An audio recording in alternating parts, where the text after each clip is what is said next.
Ration card বন্ধ মানে Ayushman Bharat card বন্ধ। লক্ষ লক্ষ রেশন কার্ড বাতিল হয়ে যাচ্ছে। আপনি চেক করে দেখুন আপনার রেশন কার্ডটাও বাতিল হয়ে গেছে। আপনি অবশ্যই কমেন্ট করে জানাবেন, কমেন্ট বক্সে প্রত্যেকে কমেন্ট করে জানাবেন যারা আমার ভিডিওটা দেখছেন যে রেশন কার্ডটা অন আছে কি বন্ধ হয়ে গেছে। প্রত্যেকের রেশন কার্ড কিন্তু হঠাৎ করেই ক্যান্সেল করে দেওয়া হচ্ছে সরকার থেকে। কোনো রকম কোনো নোটিফিকেশন নেই, কোনো রকম কোনো বিজ্ঞপ্তি নেই, কোনো রকম কোনো নির্দেশনা নেই, কোনো রকম কোনো চিঠিপত্র নেই। আমরা সামান্য একটা কাজ করতে গেলে যদি একটা বাড়ি ভাড়া দিই, সেই বাড়িটার যদি কোনো মানুষকে ওঠানোর থাকে তাকে কিন্তু 1 মাস আগে আমরা নোটিশ দিয়ে থাকি যে আমরা বাড়িতে কাজ করাবো, বাড়িটা ছাড়তে হবে। হঠাৎ করেই তাকে বলে দিই না যে চলে যাও বাড়ি থেকে। সেই রকম সরকারের কিন্তু এটা জানানো উচিত ছিল জনগণকে যে আপনার রেশন কার্ডটা বন্ধ হবে। হঠাৎ করেই একটা নোটিফিকেশন আমার কাছে এসেছে, যে নোটিফিকেশনটা শুনলে আপনারা অবাক হবেন যে কি কি কারণে রেশন কার্ডটা বন্ধ হয়ে যাচ্ছে।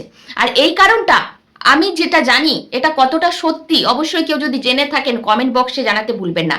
আমি চাইছি এই নোটিশটা, এই নোটিফিকেশন যেটা আমি জানি সেটা ভুল হোক। সেটা যদি সত্যি হয়ে যায় তাহলে আমার মনে হয় না কেউ আয়ুষ্মান ভারত কার্ড পাবে, আর কেউ রেশন পাবে বা কেউ রেশন কার্ড কারো থাকবে। নোটিফিকেশনে এমন কিছু শর্ত দেওয়া হয়েছে যে শর্তগুলো জানলে সবাই, বেশিরভাগ মানুষ, যেমন অন্নপূর্ণা ভান্ডারের একের পর এক শর্ত দেওয়া হয়েছিল, বেশিরভাগ মানুষের স্বপ্ন ভেঙে গেল। সেই রকম এই রেশন কার্ডেরও কিন্তু আয়ুষ্মান ভারত কার্ডের সাথে যুক্ত। আর অন্নপূর্ণা ভান্ডার যখন ফর্ম ফিল আপ করেছিল সেখানে কিন্তু এই নোটিফিকেশন যেগুলো আমি এখন বলবো সেইগুলোই কিন্তু সেখানেও বেশিরভাগটাই দেওয়া ছিল।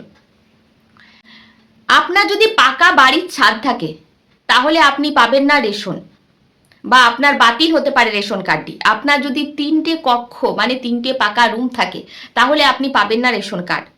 আপনার বিশেষ কিছু না, আমি 4 চাকা গাড়িতে যাচ্ছি না, আপনার যদি 2 চাকার একটা মোটর বাইক থাকে তাহলেও আপনার রেশন কার্ডটি বাতিল হবে। দেখুন, একটা মানুষের যখন একটু মানে কোথাও একটু 3-4 কিলোমিটার দূরে একটা কাজ করতে যায়, তা সে কষ্ট করেও হলে পরিযায়ী শ্রমিক, সে বাইরে কাজ করতে যায়, কেউ কেউ বা 3-4 কিলোমিটার রাস্তা কাজ করতে যায়, কি 10 কিলোমিটার রাস্তায় কাজ করতে যায়, তাকে নিশ্চয়ই প্রতিদিন বাসে যাতায়াত করার অনেক জায়গাতে সেই সুবিধাটা থাকে না। যার কারণে একটা বাইক কিন্তু কিস্তি করে হোক, কোনো রকম ধার দেনা করে হোক একটা বাইক মানুষ কিনে, কিন্তু সেই বাইক যদি আপনার থাকে তাহলে আপনার রেশন কার্ডটি বন্ধ। আপনার যদি 2.5 একর জমি থাকে তাহলেও আপনি রেশন পাবেন না, রেশন কার্ড বন্ধ। আপনার যদি ঘরে ফ্রিজ থাকে, ওয়াশিং মেশিন থাকে, এসি থাকে, পাবেন না আপনি রেশন, আপনার রেশন কার্ড বন্ধ। এই শর্তগুলো লেখা আছে সেই নোটিশে, এবং আরো অনেক কিছু। আমি চাইছি হ্যাঁ রেশন কার্ড বাতিল হোক, কিন্তু কাদের হবে? যারা রেশনের চাল খায় না, দামি চাল কিনে খায়, তাদের বাতিল হওয়া দরকার, কারণ তাদের দামি চাল কিনে খাওয়ার যোগ্যতা আছে, তারা কিনে খায়। যারা রেশনের গম আটা খায় না, তারা দামি জিনিস কিনে খায় বা কিনে খায়, তাদের দরকার নেই। বা যারা রেশন তুলে না, বা যাদের সরকারি চাকরি রয়েছে, যাদের মাস শেষ গেলে সরকারের ঘর থেকে 70-80 হাজার টাকা ঢোকে, যাদের সচ্ছলতা রয়েছে সংসারের মধ্যে, তাদের রেশন কার্ডটা বাতিল হোক। কিন্তু যে একটা লোন নিয়ে কিস্তি করে কোনো রকম একটা 1 তলা 2টো রুমের একটা বাড়ি করেছে, কোনো রকম এই যে প্রাকৃতিক দুর্যোগ, ঝড় জলের কষ্টতে মানুষ একটা কিস্তি করে লোন নিয়ে ঘর করেছে, তাদেরও রেশন কার্ডটা বাতিল হতে চলেছে। অনেকেই হয়তো কমেন্ট বক্সে জানাবেন, ভেরিফাই যারা করেছেন, যে আমার বাতিল হয়ে গেছে। আমি জানি অনেকের বাতিল হয়ে গেছে, এর মধ্যে আমি অনেক ইনকোয়ারি করেছি যেগুলো কিন্তু বাতিলের লিস্টে চলে গেছে। অবশ্যই সরকারকে একটা নির্দেশ দেওয়া দরকার ছিল জনগণকে। একটা সরকার হঠাৎ করে এইরকম একটা ডিসিশন নিতে পারে না যে কোনো রকম না জানাতেই এমন একটা বড় ডিসিশন, যেটা বিশেষ করে AAY PHH SPHH এই কার্ডের ওপরেই কিন্তু এই জিনিসটা করা হয়েছে। 4 চাকা গাড়ি, আপনার আরো বড় গাড়ি থাকলে এগুলো তো বাতিল হবে, কিন্তু আপনার 2 চাকা গাড়ি থাকলেও বাতিল হবে। তাহলে কে নেবে রেশন? এখনকার মানুষের বেশিরভাগ আপনার দেখবেন যদি টালির বাড়িও থাকে বা এডভাস্টার টিনের বাড়ি থাকে, কিন্তু তার একটা বাইক থাকে। কারণ এখনকার ছেলেদের বিশেষ করে একটা শখ থাকে যে যতটুকুই বেতন পায় না কেন, 10,000 পায়, 8,000 পায়, কষ্ট করে কিস্তি করে একটা বাইক কিনে, সেই বাইকটা যদি না কিনতো সে রেশন পেত, এটা হয়তো তার এখন মনে হবে।